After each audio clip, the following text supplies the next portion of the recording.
OMAHA, NEB. AP, the latest on Berkshire Hathaway's annual shareholder meeting on Saturday, all times local, 10:30 a.m. Billionaire Warren Buffett says Wells Fargo is cleaning up its act after the misconduct at the bank in recent years.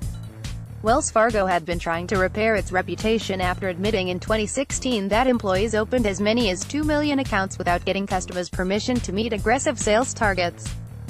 Berkshire Hathaway owns roughly 10% of Wells Fargo's stock, and Buffett said Saturday that he has no plans to sell it.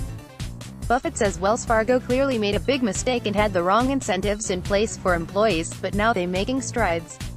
He says he sees no reason to think that Wells Fargo, going forward, will be anything other than a large, well-run bank. Berkshire Vice Chairman Charlie Munger was more blunt, as he often is. It was clearly an error. They are acutely aware of it and don't want it to happen again, ____10:05 a.m. Berkshire Hathaway CEO Warren Buffett says that promoting two executives to oversee most of the company's businesses hasn't really changed his routine much. Buffett promoted Greg Abel and Ajit Jain to vice chairman this year and expanded their responsibilities. Both men now oversee about half of Berkshire's operating companies. Buffett and Vice Chairman Charlie Munger both said little has changed with this year's promotion of Abel and Jain because Berkshire's businesses largely run themselves day to day. Buffett said he still spends most of his time reading about businesses, thinking and fielding the occasional phone call. Part of the Berkshire secret is that when there is nothing to do, Warren is very good at doing nothing, Munger said ___9:35 a.m. Investor Warren Buffett will spend the day fielding questions at Berkshire Hathaway's annual meeting before a crowd of tens of thousands of people.